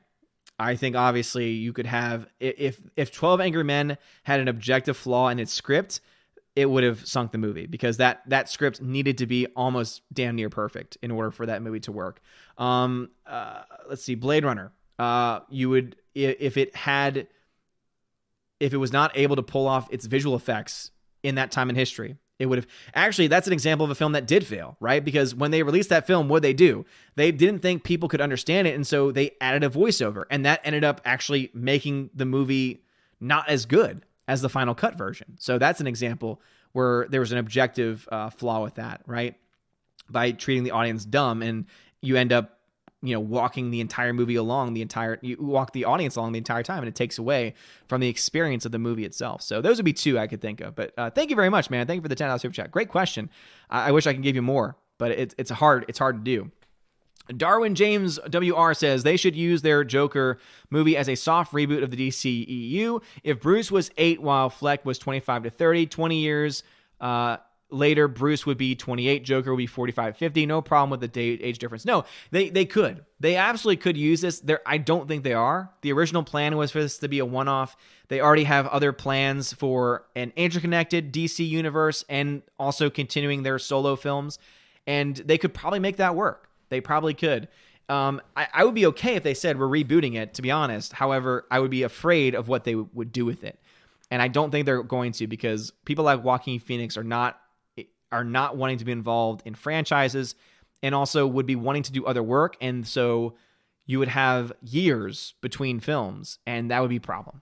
That's where the problem would come in. So the initial age difference wouldn't be a problem, but over time it could be. Over time it definitely could be. Let us see. Let's see.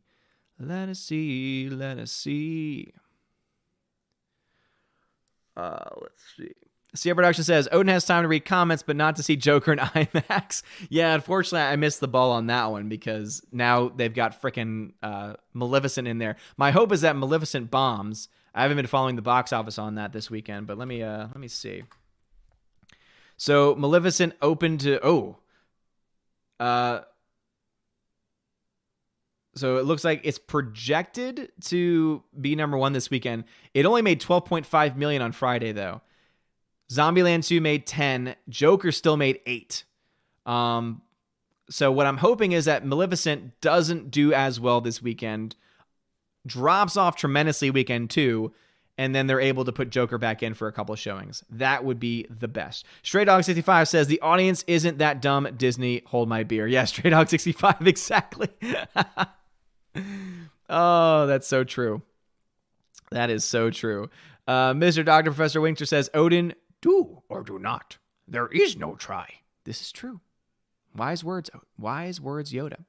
Super. Oh, Odin, speaking of Joker, did you see the news floating around about Jared Leto? Apparently the idea of making a movie without him left him so offended he tried to get it canceled. I have heard about this.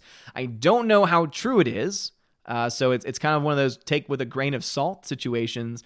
But if it is true, bad on you, Jared Leto, because you're such a talented actor. You don't need Joker. You don't need the franchise to continue to work in Hollywood because you're just so damn talented. Let it go. You made a mistake. Your character was not good. You're the worst Joker in cinematic history. That's at this point objective and subjectively. Most people subjectively think that, but objectively it is also a fact that it's not a good performance. So just let it go, man. Let it go. Let it go. Mr. Dr. Professor Wingster says, Odin, a little off topic, but will we ever get a R movie where Sean Bean lives? An R movie? Probably not. There have been a couple of PG movies where he has survived. There's one movie where he was actually supposedly dead and then came back. CI Production says, Odin has time to think of waffles made from cookie batter, but not to play the I'm sorry, I'm really sorry clip. I'm sorry. I'm really sorry. I'm sorry. It's not playing. I'm really sorry. I'm sorry. Oh, no. I don't know if it was playing audio. I don't know if the audio was playing or not, but I don't know where it went. Where'd it go? I'm sorry. Hello? I'm really sorry. I'm sorry. It's not playing. I'm really... Oh, no. I think what happened was I downloaded it on something and I must have deleted some stuff. Oh, no. Poppyton says it's playing here. Okay, well, I'm glad that the audio at least came through. If the audio came through, that's the most important thing. The video, though, I don't think came through. But Poppyton did indeed put the... Poppyton put the GIF that we have over on DLive up there. I appreciate that. Chinaman says, thoughts on Princess Mononoke, one of the Studio Ghibli's best films. I have not seen that one specifically, but Studio Ghibli is fan-freaking-tastic. Chinaman says, I recommend you see Touch of Evil, an Orson Welles film, a noir detective film with a great plot and great subplot. Yeah, Orson Welles is a guy that I would love to dive more into his filmography. I think that it would be fascinating to do more of that because I do love the work that I've seen him in, but I would definitely like to own. I hope that they do at some point with everything going in the realm of 4K now, and we're getting 4K transfers of 35 millimeter prints. I would love to get like classic actors box sets at 4K resolution. Oh, that'd be amazing. I hope they do that. Apollo Patriot says, what about the Deathstroke movie Solo? It depends on who they have playing Deathstroke. Lorenzo, who says, ever notice foreign blockbusters don't even make it to theaters when they come here in the U.S., especially the animated films? Yeah, I have. It really comes down to, I think, the fact that the giant blockbusters of China are made for China audiences, and therefore there's no reason for them to bring them here because they're not made for these audiences. Therefore, they probably won't really translate as effectively to American audiences are lazy. They don't want to watch films with subtitles, you know? So I think that they are wise to keep them over there. Gold Wolf 008. Thank you very much for the $5 super chat. No message, but I appreciate you. I appreciate that very much. All right, I do got to start wrapping things up. I'm actually overtime tonight. And I did get to Danny Agent's super chat. I saw that comment there, so I had to skip some comments. I'm sorry. I'll have to be going to people that I have not heard a lot from tonight. Professional Gun 66 says Once Upon a Time in the West is a perfect movie. Good to know. Let's see. JT Spree says go check out the Box Office Mojo controversy film list that Joker's now number 2 on. The reasons are hilarious. Yeah, I saw that it was on the list, but they had not given a reason to it yet. But yeah, I have that up here.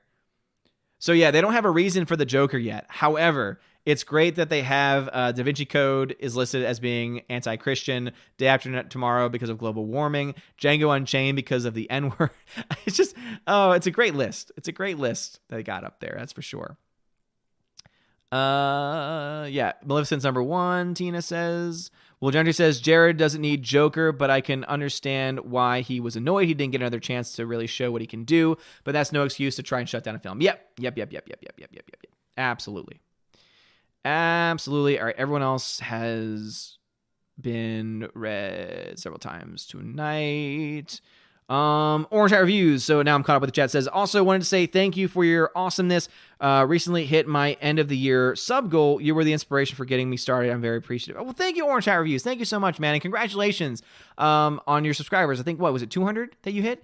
Congratulations, man. And if you are a subscriber of this channel and you're watching right now, go check him out. He's good people. He's good people. If you want honest, down-to-earth conversations about the various news of the day, movie reviews, he's a great place for that. So thank you for being supportive of the channel, man. And congratulations again. That's awesome. But anyway, thank you so much for being here. Thank you so much for supporting the channel. We had a really good discussion tonight, I think, and it's always really fun to have these discussions with you. I'm sorry if we weren't able to get to everything on the list of things, but I think we did talk a pretty good deal about China, freedom, Quentin Tarantino, right? That Quentin Tarantino calling out and saying, no, screw you, China, I'm not changing my movie is the right move. And hopefully more big names and more people in Hollywood and in pop culture start to actually do that. That'd be great for that to happen. But also, I think that the most important thing we can take away from the whole China debacle is that freedom is amazing. And I don't just say that as a cocky American. I say that as a human being that understands that all of us as human beings deserve basic human rights. All of us deserve to be treated with respect. All of us deserve to be treated with dignity. And it's disturbing that we live in a world where a government can treat people like commodities, that can treat people and not give them the rights that they are due by their own existence. And I'm really hoping and praying for the people of Hong Kong. I'm hoping and praying for the people of China that some change is able to come about from this, and that we don't have violent people trying to take over the movement, that people aren't going to try and, push things one way or the other because of their own violent political motivations, but because it's what's honestly good for the people. And anything that's ever done that is in support of freedom, I will always support. And so, yeah, I just want to say that for people in Hong Kong, hashtag free Hong Kong, hashtag, free China, really. And really, really hope that we're able to get to a point in the next several years where we can finally have, again, even more freedom, because freedom is amazing. A couple of things, a couple of donations to get through. Chris Stanley, thank you for the $5 donation, says, another movie you need to watch is another Bill Murray classic, The Man Who Knew Too Little. I already got that one. You've already mentioned that one. Wait a minute. Did that pop up again? Yeah, Chris Stanley, you've already sent that one. Well, thank you anyway for sending it again. And Gold Whiff, thank you for the $5 super chat, says, do you agree that entertainment in all its mediums desperately needs another renaissance? Yes and no. I think that we're getting some of that actually with films like Joker, with the streaming services, to be honest. I think Irishman, for example, by Scorsese is going to be a great film. I think that it's going to be the film that we desperately need right now. So I agree to a point. I think that we're getting some of that right now. But yes, overall, I think what needs to happen is that audiences, I think, need to start demanding more. And that's something that only we can do. Only we can choose to spend our money the way we want to. Only we can make our choices. And if we can all collectively together, hopefully, start to choose movies that are original, good, solid movies, and are not just these cookie cutter box office blockbusters that have become just so lazy, that will bring about the change. But if we continue to support any film that has Marvel or DC or anything else like that on it, and that's the main driving force, then the studios have no motivation, have no drive to change. So until they start losing money, until they start to realize that they cannot just guarantee that we will go to see their movie just because it has a certain name or title attached to it, nothing else is going to change. So huge shout out to Tina and Steph, who have been awesome tonight. Seriously, it's always great to have them in here, and I really do appreciate the work that they do. They do so much behind the scenes. They keep me on track. They keep me honest. And so Tina and Steph, huge shout out to you. But also let me give a huge shout out to a few great, awesome people. Gosh. Oh, it's been too long. So I need to give a shout out to my October patrons, animation commentator, glad to have you in the chat tonight, Baptist 702, Brian P, Dion, Edward Coleman, Elizabeth M, Enrique Evangelista, entertainment hacker, Father Christopher Miller, Frank the Tank and the Shawhan Weird Dog Clan, Harold Francis, the Hunka Chunka Funky Monkey, Inflamed Wood, Interdraft Productions, Jason Clark, Jeffrey Toon, JJ Jonathan Jerembeck, Mad Mitch Dunaway, Mr. Peabody and his evil twin, Orange Hat Reviews, congratulations on 200 subs, Outpost Dyer, Patrick Layden, Perpetual Punster, Riff Magos, Rosetta Allen, Sir Lancelato, Teodora, Theodore Bendon, The DJD Show, Those Two Bald Guys, US Dutch Kitty, and What an ABC. Thank you so much for being my patrons, and also a huge shout out to my Subscribe Star subscribers of, let's see, we got Drunken Welfare Man, Mr. Roy, Box, History Girl, Tina B, G2 Cool 99, Dark Star 57, Laura Story, Alice McCarthy, US 888 209 Fast, Fan Addicts of Film, Dean Heiss, Harold Francis, J-Rod, The Beer Guru, Nebanon G. Adams, and ZK Man. Thank you so much for being awesome and beautiful people. Also, please let me know if you are a Subscribe Star backer, $5 and up, or a Patreon backer, $5 and up. Either message me or just reach out to me, whatever way you know how. If there's any movies that you want me to start putting up for some giveaways, because I do owe you all a Giants movie, like a new release movie giveaway. There just haven't been a whole lot of good movies that have been released on 4K or Steelbook this past month. And I was hoping that Once Upon a Time in Hollywood would be up, but it's still out in theaters, and there's no release date on that yet. Joker pre-orders are there, but it's not coming out until December. So just let me know through email, through messages, etc. So anyway, you guys are freaking awesome. D-Lab people, you stick around. We'll do our chest opening like usual. YouTube people, thank you so much. Make sure you smash the like button on the way out. If you're not subscribed, please hit that subscribe button. And also, please think about using some of the links in the description of this video if you want to find other ways to support the channel, possibly getting some merch, because we got some merch now. We're going through TeePublic now, and they've got tons of new options and such. So everything that can help support the channel is awesome. Even just you watching and liking is more than enough. So thank you so much for your love, for your support. You guys are awesome. Love you, love you, love you, love you, love you. Have a wonderful night. And as always, God bless.